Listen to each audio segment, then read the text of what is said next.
Assalamualaikum warahmatullahi wabarakatuh. Perkenalkan, nama saya Lili Suryani, NIM 2012-276. Saya dari Prodi Pendidikan Agama Islam, Fakultas Tarbiyah dan Keguruan. Di sini saya akan membuat video pembelajaran untuk memenuhi tugas ujian tengah semester mata kuliah Ushul Fikih 2 dengan dosen pengampu Ibu Rina Juliana MPD. Assalamualaikum warahmatullahi wabarakatuh. Selamat datang di video pembelajaran Ushul Fikih 2.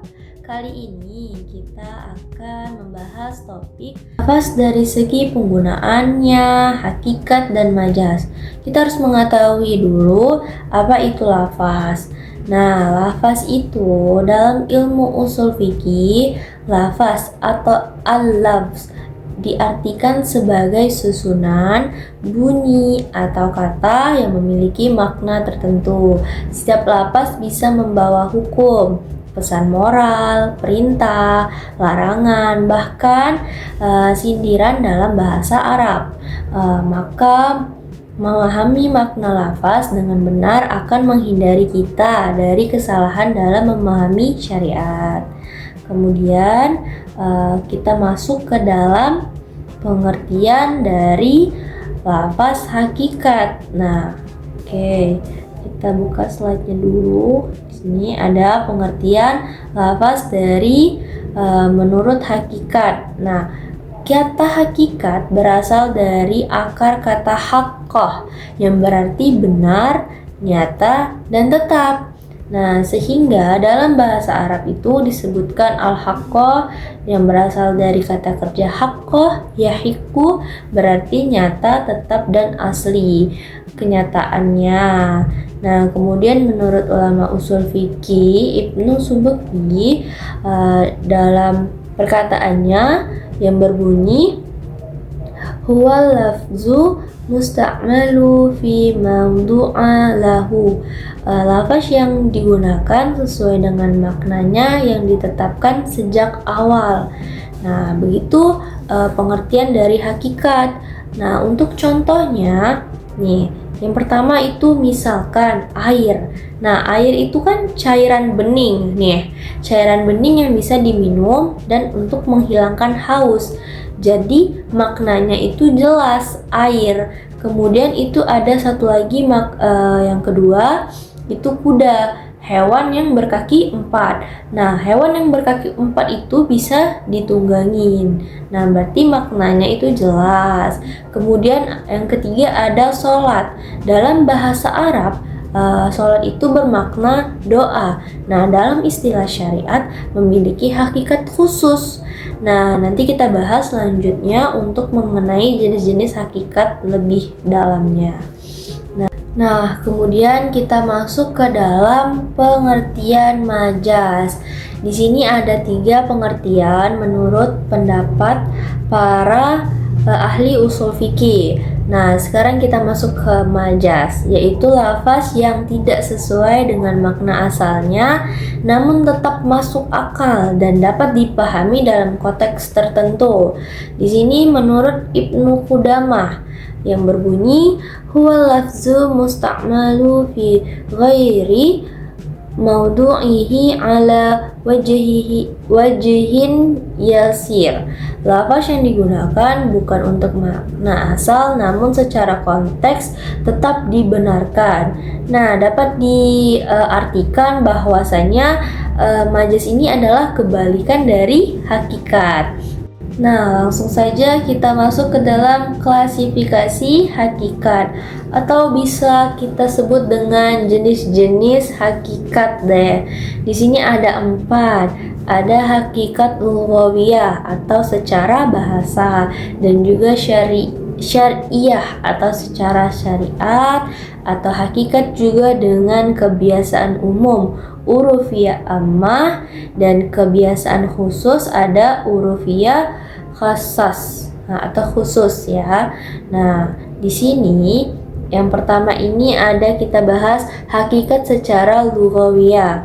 Nah, hakikat secara lughawiyah berdasarkan penggunaan umum dalam bahasa Arab. Contoh katanya misalnya asad. Asad itu berarti singa. Nah, singa itu adalah hewan yang buas di padang pasir.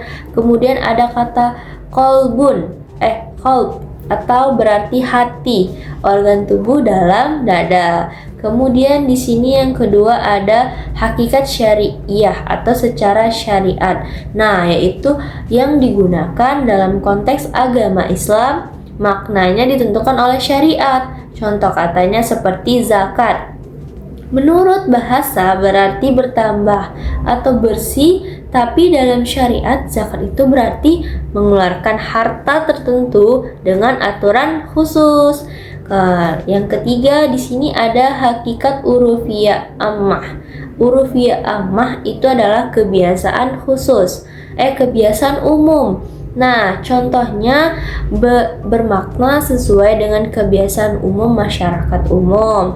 Contohnya kata roti bisa merujuk pada berbagai jenis makanan yang berbahan tepung, misalnya roti-rotian. Nah, bergantung lagi di daerah Indonesia bisa bermakna roti, di daerah lain juga bisa bermakna berbeda seperti di Arab. Nah, hakikat urufiyah khas atau kebiasaan secara khusus, yaitu makna yang dipahami oleh salah satu kelompok tertentu saja. Misalnya nih dalam dunia medis, kata kolesterol mempunyai makna teknisi yang berbeda pengertiannya dengan makna masyarakat awam. Selanjutnya kita masuk ke dalam klasifikasi majas. Di sini klasifikasi majas itu ada 4. Yang pertama ada majaz ziddan, yaitu majaz penambahan atau tambahan huruf. Yang kedua ada majaz naqas atau pengurangan, yaitu pengurangan kata. Yang ketiga ada majaz naqal atau majaz pemindahan makna. Yang keempat itu ada majaz isti'arah, yaitu majaz peminjaman sifat. Nah, sini kita bahas sama-sama ya. Yang pertama itu majaz ziddan, yaitu majaz penambahan kata. Terjadinya suatu huruf atau kata ditambahkan tanpa menggunakan atau mengubah makna asli. Contoh katanya dalam Quran surat Asy-Syurah ayat 11 yang berbunyi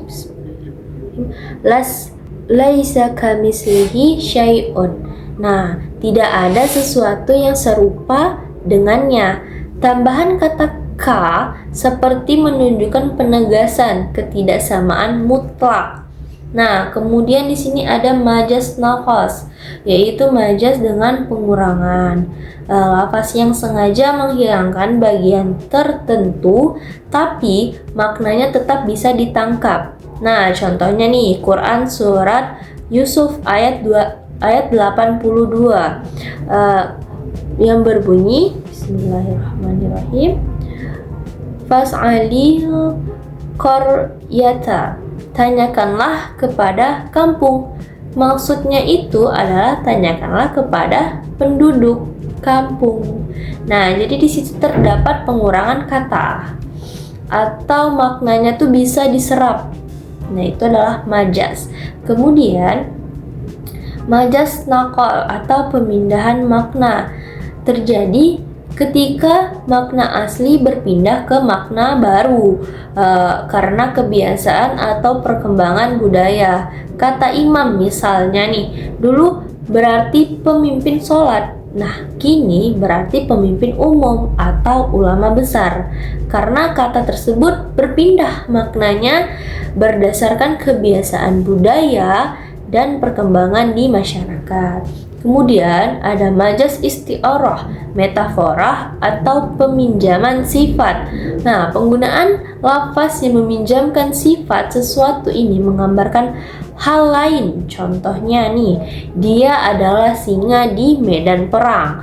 Yang dimaksud bukan hewan, tapi keberanian orang tersebut karena berani menghadapi perang. Jadi maknanya itu mengubah sifatnya. Nah, begitu tentang klasifikasi majaz. Selanjutnya di sini ada cara mengetahui lafaz hakikat dan lafaz majaz. Yang pertama ada istidlal, pendekatan logis, penelusuran makna melalui logika atau tanda-tanda kebahasaan. Yang kedua ada normatif teks, dari pembicaraan yang menyatakan langsung apa yang dimaksud. Yang kedua ada juga dari kesesuaian kata pada tempatnya. Kemudian di sini ada beberapa bagian yang dibuat. Yang pertama itu tadaruh atau makna langsung dapat dipahami. Nih, hal hakikat itu langsung terlintas di benak saat langsung mendengar. Misalnya air tadi. Nah, air tadi itu kan bisa diminum, maknanya itu jelas. Sedangkan majaz tuh tidak langsung terpahami, jadi butuh konteks untuk ditambahkan. Nah, kemudian di sini ada penerimaan terhadap penafiaan atau nafi. Nah, makna majaz itu bisa menerima penyangkalan. Makna hakikat tidak dapat disangkal dalam bentuk konteks yang tidak tepat. Nah, kemudian di sini ada discontinue penggunaan majaz. Majaz dapat berubah dalam satu konteks khusus.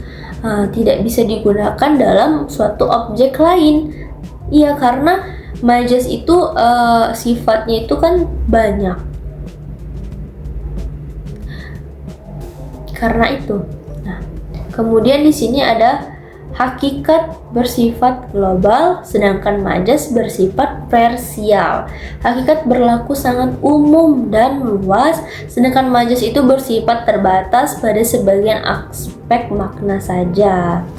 Nah, di sini kita dapat menyimpulkan bahwasanya untuk pembedaan antara hakikat dan majaz dapat dibedakan menjadi beberapa pendekatan yang bisa digunakan, yaitu ada pendekatan normativasi teks, kemudian logika dan konteks, kemudian ada tabadur al-zihni, yaitu hakikat langsung muncul di pikiran, sedangkan majaz tidak langsung muncul. Nah, kemudian yang keempat itu ada penerimaan terhadap nafi. Majaz itu bisa ditolak maknanya, sedangkan hakikat itu tidak. Ya, yang kelima ada discontinue, hanya majaz yang cocok dalam konteks tertentu. Dan yang keenam, jangkauan makna untuk hakikat itu luas dan umum, sedangkan majaz itu secara spesifik. Sekian dari saya. Apabila ada kesalahan dalam penyampaian, saya mohon maaf. Wabillahi taufiq wal hidayah. Wassalamualaikum warahmatullahi wabarakatuh.